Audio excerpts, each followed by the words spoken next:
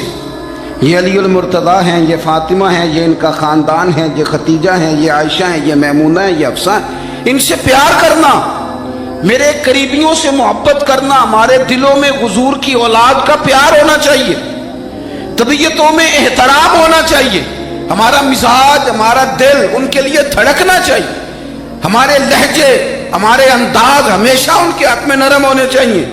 میں کہہ چکا ہوں سید کا صرف عقیدہ ٹھیک ہونا شرط ہے, باقی آپ تحقیق اور تفتیش میں نہ پڑیں, وہ جانے رب جانے.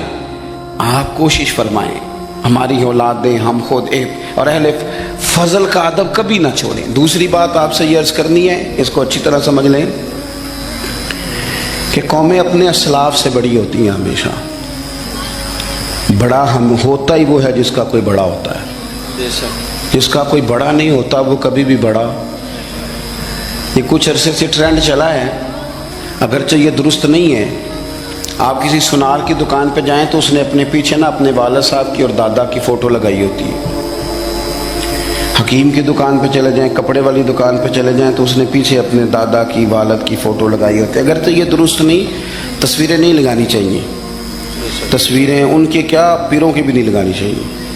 جہاں تصویر ہوتی ہے وہاں نماز کیسے پڑھی جائے گی؟ فرشتہ رحمت کا نہیں آئے گا. یہ تو اب ایک ضرورت بن گئی. تو اب ضرورت کیا, اب تو خیر نفسیاتی مسئلہ بن گیا ہمارا. یہ نفسیاتی مسئلہ ہے, یعنی سلام بعد میں فوٹو پہلے, یعنی سیانے سیانے لوگ. اور یہ ہمیں ایسے کھیل تماشے میں لگایا گیا ہے کہ میں ڈھیر سارے لوگوں پر غور کرتا ہوں, پھر ان کے لیے دعا کرتا ہوں کہ یا اللہ ان کی مدد فرما.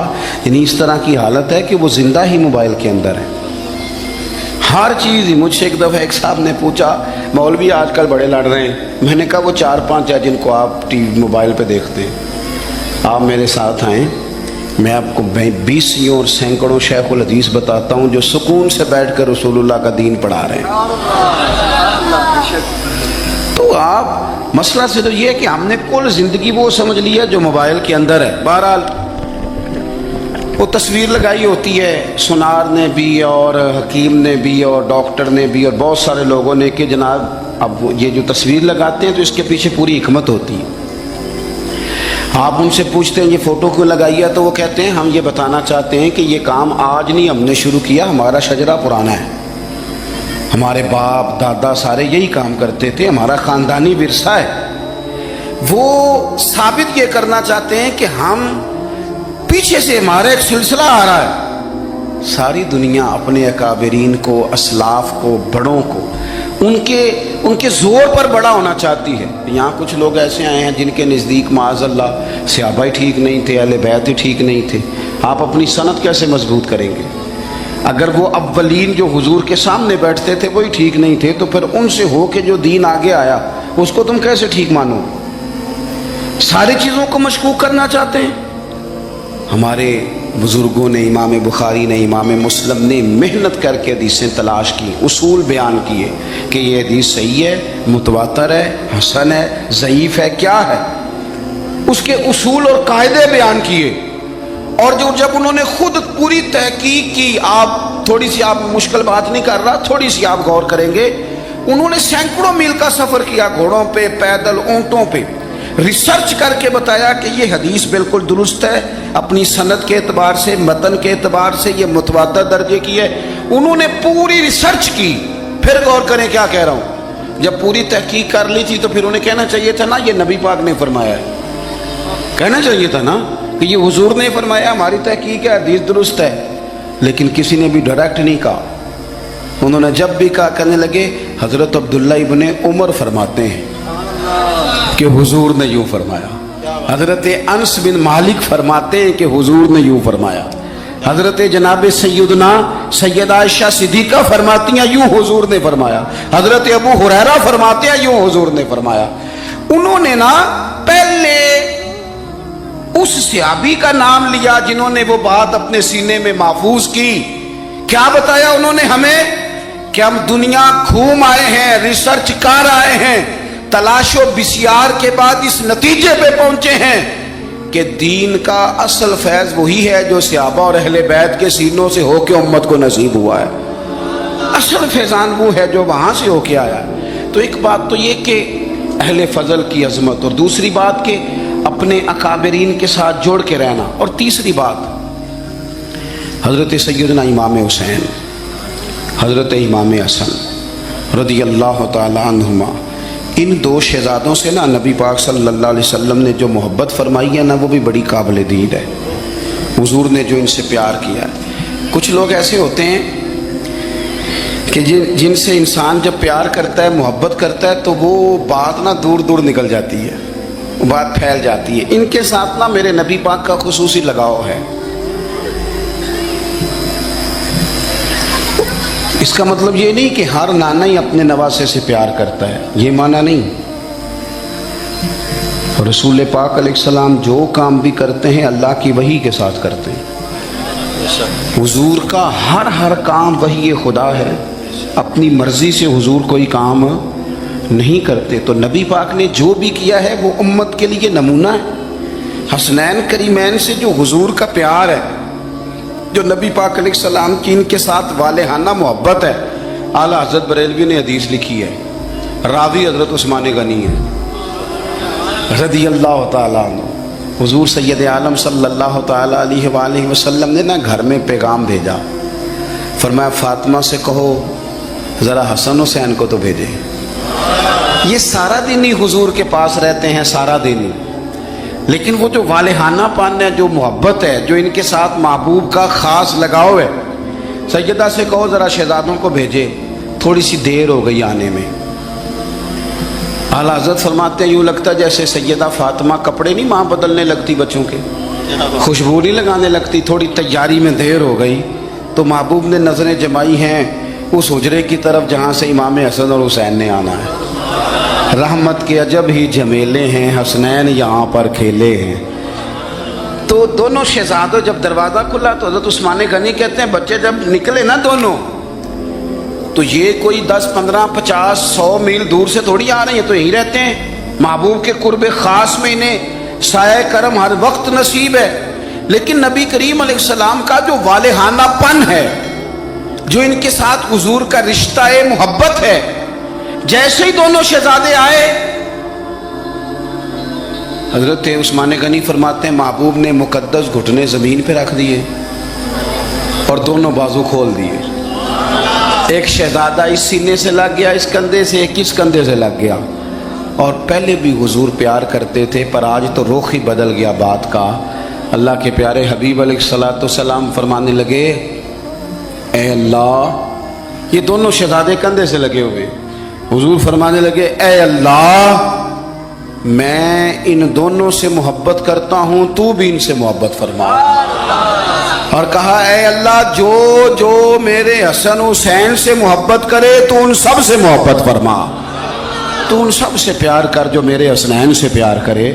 اللہ کے پیارے محبوب علیہ السلام کی محبت جب حضور کو، بھائی جس چیز کی طرف محبوب نے ایک دفعہ دیکھا ہے نا، وہ غار ثور میں حضور ایک دفعہ گئے ہیں، 3 دن قیام کیا ایک دفعہ گئے، تو ہمارا تو کئی بار جانے کو دل کرتا ہے۔ جہاں حضور تھوڑی دیر قیام فرمائیں اس جگہ سے پیار ہو جاتا ہے، اور جن شہزادوں سے حضور اس والہانہ انداز میں پیار کریں، ان کی محبت، ان کا پیار ہمارے دلوں میں ہونا چاہیے، اور کچھ نہ ہمارے جذبات ہونے چاہیے، کچھ ہمارے جذبات میں والہانہ پن ہونا چاہیے ان شہزادوں کے لیے۔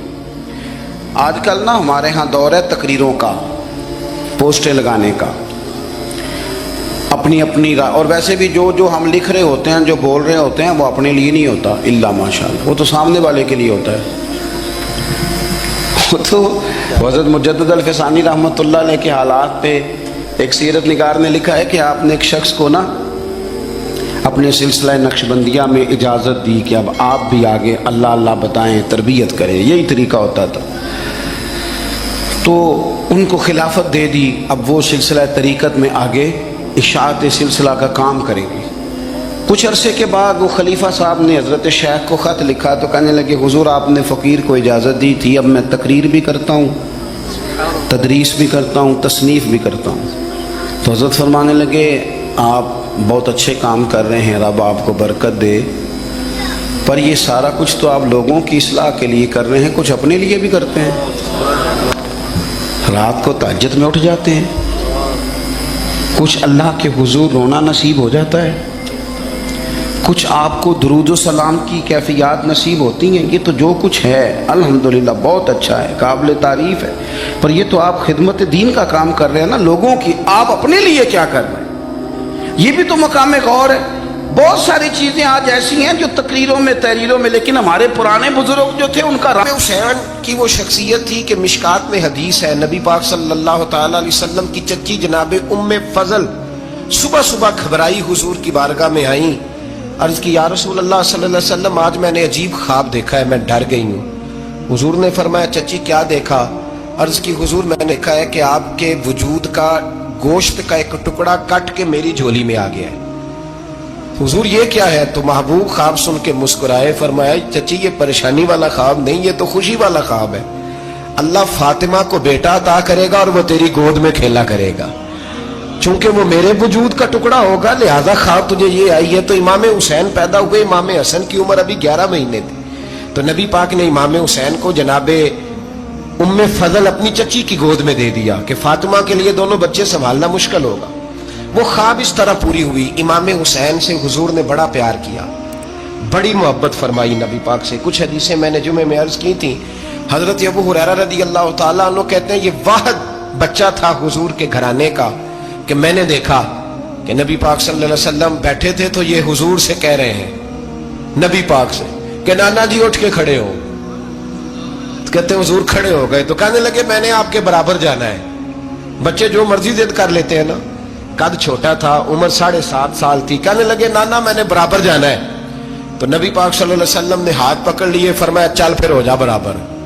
تو حضرت ابو ہریرہ کہتے ہیں انہوں نے حضور نے ہاتھ پکڑے، اوپر کھینچا تو امام حسین نے پہلے اپنے پیر حضور کے گھٹنوں پہ رکھے، پھر نبی پاک کے سینے پہ رکھے، اور جب ان کا قد سر تھوڑا سا حضور سے اونچا ہو گیا تو محبوب فرمانے لگے چل بس کر، تو نے تو کہا تھا آپ کے برابر ہونا ہے، تو اوپر نکل گیا ہے، چل بس کر. فرماتے پھر امام حسین نے زبان باہر نکالی تو محبوب ان کی زبان چوسنے لگے، پھر ساتھ لٹا لیا اور انہیں سونگھنے لگے. تو میں نے عرض کی حضور آپ حسین کو سونگتے کیوں ہیں؟ تو فرمایا ابو ہریرہ مجھے حسین کے وجود سے جنت کی خوشبو آتی ہے، مجھے حسین کے وجود سے جنت کی. ایک دن حضور گزر رہے تھے. اصل اس طرح تھا کہ یہ نبی پاک کا حجرہ تھا. جن لوگوں کو اللہ نے مدینے کی زیارت کرائی ہے وہ جان سکتے ہیں نبی پاک کا حجرہ تھا. تو حضور کے حجرے کی اس جانب یعنی مسجد کی جو بالکل سیدھ ہے اس کی بیک میں سیدہ فاطمہ رہتی تھی. تو حضور اکثر نہ نماز کے لیے جب نکلتے تو حضرت فاطمہ کے حجرے کے پاس سے ہو کر دوبارہ محراب میں جاتے. محبوب حجرے کے پاس سے گزرے تو امام حسین رو رہے تھے. تو حضرت فاطمہ نے کسی بات میں جھڑک دیا تو امام حسین رونے لگے. تو نبی پاک نماز کے لیے گئے تو واپس لوٹ آئے اور واپس تشریف لا کے کہا فاطمہ حسین کو کیا ہوا؟ عرض کی یا رسول اللہ تنگ کر رہے تھے میں نے ڈانٹ دیا ہے. کیا خوبصورت جملے ہیں حدیث پاک میں. سرکار نے فرمایا فاطمہ اس کو حسین کو نہ رونے نہ دیا کر، یہ جب روتا ہے نا تو میرے دل کو تکلیف ہوتی ہے. تو بی بی صاحبہ کہتی ہیں یہ حکم آیا نبی پاک کا میرے نام، پھر میں نے ڈانٹنا چھوڑ دیا. یہ ان کے فضائل تھے کم. ان کی تربیت خود نبی پاک نے فرمائی، خود ڈیوٹی. میں کسی منطق کا میں اب تو اللہ تعالیٰ معاف کرے، پہلے ہم لوگوں کو کہتے تھے فلانی مجلس میں نہ جانا فلانی، اب تو مصیبت بن گئی ہے، جانے کی ضرورت نہیں، ہر شے موبائل میں آ گئی. مجھے بھیجتے ہیں کہتے ہیں حضرت صاحب یہ ذرا سننا، یہ ذرا سننا. کل کراچی سے کچھ مہمان آ گئے